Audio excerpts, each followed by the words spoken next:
ini kan ada 30 orang ya, dari kelompok kita kan ada 30 orang. Nah otomatis kan misalnya dari pendaki itu kan ada datang, mereka datang tuh 10 orang misalnya kan nggak mungkin 30 orang ini langsung masuk ke apa dampingi. Nah itu sistemnya kayak gimana Pak, sehingga bisa semuanya tuh bisa ngerasa gitu? Kalau sistemnya itu kita pakai antrian. Kayak antrian kayak gimana misalnya? Misalnya ada pendaki yang masuk 10 orang membutuhkan porter 5 orang, jadi kita manfaatkan 5 orang dulu. 5 orang, jadi nanti misalnya siapa lagi mendaki berarti giliran orang lain lagi.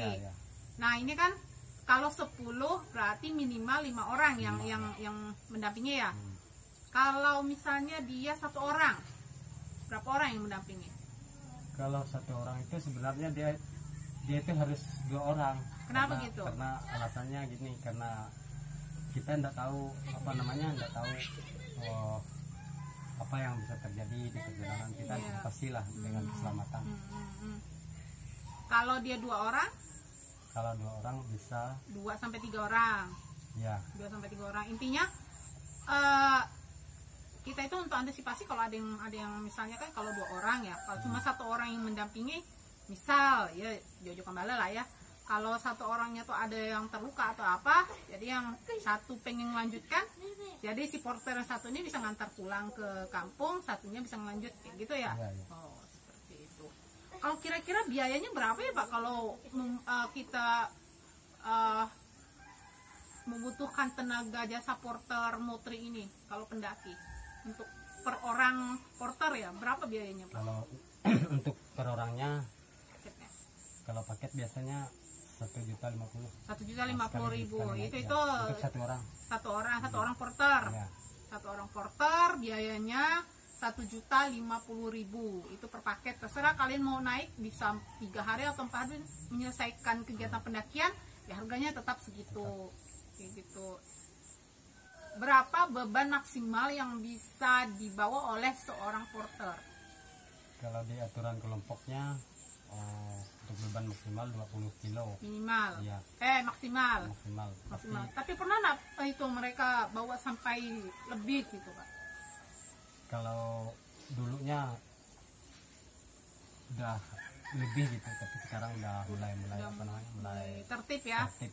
Mulai tertib. Kalau dulu mungkin karena belum ada aturan kelompok itu, jadi mereka bawanya sampai semua hati mereka ngasih kan. Sampai 50 kilo, 40 kilo lah. Nah itu jadi pemikiran juga ya, maksudnya bagi kalian yang ingin naik ke Bukit Raya tolong perhatikan juga kondisi teman-teman. Jadi jangan tenaga para porter ini diforsir kayak gitu, diforsir. Nah mereka juga manusia, mereka juga, kita sebagai manusia juga punya keterbatasan. Jadi jangan suruh mereka bawa barang yang melampaui batas. Ini yang perlu juga porter pribadi ini yang perlu juga. Silakan Pak yang mau komentar porter pribadi atau kayak gimana sistem porter pribadi itu? Kalau porter pribadi ini kan sebenarnya dia harus dia harus ngurus orang yang booking dia itu. Nah, misalnya ada orang yang bawa saya untuk porter pribadinya, saya cuma ngurus dia itu aja. Ngurus itu aja ya. Itu di luar dari ini ya, di luar dari porter tim. Ya, porter tim. Misal si jumlah tim itu ada 10 orang. Berarti kan wajib bawa 5 orang porter ya. Nah, kalau si tim ini butuh porter pribadi, misalnya saya butuh, saya enggak mau nih porter tim itu kan bawa barang tim. Nah sedangkan porter pribadi yang kita bawa, yang kita bayar khusus ini kan berarti dia hanya untuk ngurus kita kan, yang mendampingi kita kayak gitu ya. Oke, jadi boleh kalau kalian pengen nambah porter lagi. Misalnya kan gini ya, porter timnya ada 5 orang ya yang khusus porter tim. Tapi kalau dia mau bawa porter pribadi, dia silakan cari 1 lagi. Boleh 1, boleh 2, terserah. Terserah dia lah. Yang penting kan gimana kesanggupan dia untuk bayar gitu. Iya, benar. Maksudnya persiapan, maksudnya porternya harus bukan porter sih, pendakinya harus mempersiapkan apa sih Pak? Maksudnya sebelum mereka naik apa segala macam yang dibutuhkan itu apa? Pasti yang perlu disiapkan pertama fisik ya, kedua mereka itu persiapan mereka yang apa yang perlu digunakan di sana, mereka harus ingat juga itu logistik lah, terutama lah logistik harus harus cukup, jangan sampai kurang lah. Ya, pernah kejadian kekurangan itu udah sering kali saya lihat selama ini Mbak. Pernah, tapi untuk sekarang udah mulai apa namanya, mereka udah paham kayaknya. Oh gitu. Pernah kekurangan sampai di atas? Iya pernah. Jadi makannya makan apa aja? Makannya ya makan seadanya. Makan seadanya sedikit. Iya. Karena perhitungan untuk logistik itu ini ya apa namanya tidak akurat ya untuk karena ini karena porter kan apa namanya tenaganya kalau kita sini nih yang pasti ya makanlah yang pertama ya. Karena masyarakat di sini itu yang penting nasi. Yang penting nasi karena ya mereka juga kan tenaga ekstra ya, jadi membutuhkan kalori, membutuhkan gula lah ibaratnya. Itu harus besar, jadi ya porsi makannya juga memang besar ya, walaupun tubuh mereka dikecil-kecil tapi karena kerjanya berat jadi ya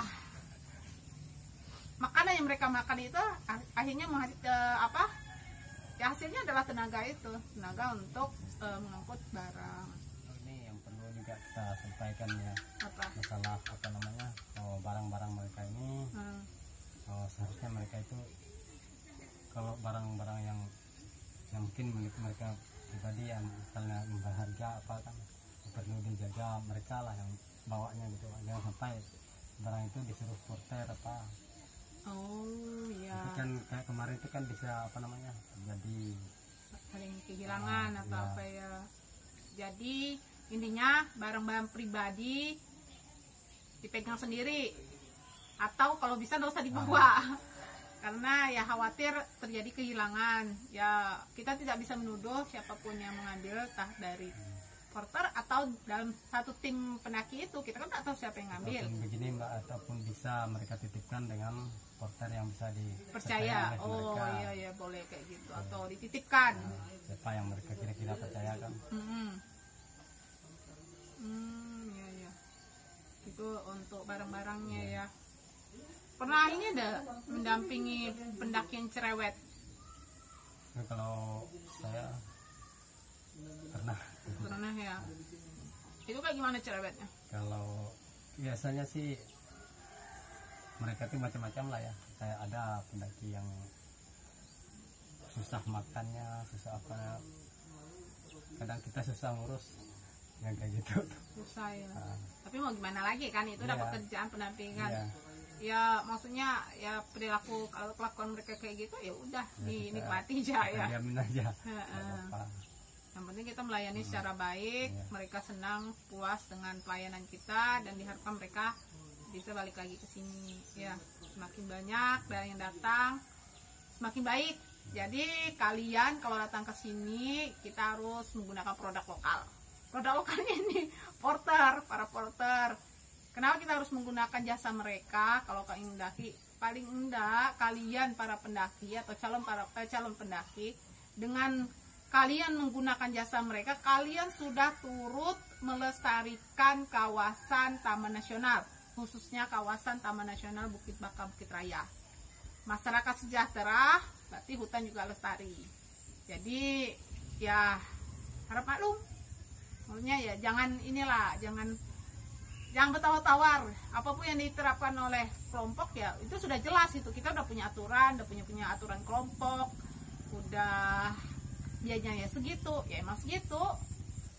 Oke, saya rasa itu aja dulu Pak Baco. Makasih banyak atas waktunya yang udah menyempatkan waktu untuk untuk hadir lah, untuk masuk di vlog saya ini. Makasih banyak Pak Baco ya. Mudah-mudahan apa ya namanya ya. Maksudnya mudah-mudahan dengan adanya ini kita bisa ngasih informasi nih ke mereka yang mau ke Desa Rantau Malam kayak gitu. Apalagi Pak Baco sebagai ketua porter ya kan langsung berbicara kayak gitu. Oke, sampai nanti di vlog saya selanjutnya. Dan assalamualaikum warahmatullahi wabarakatuh. Bye bye. Bye bye Papa Cok.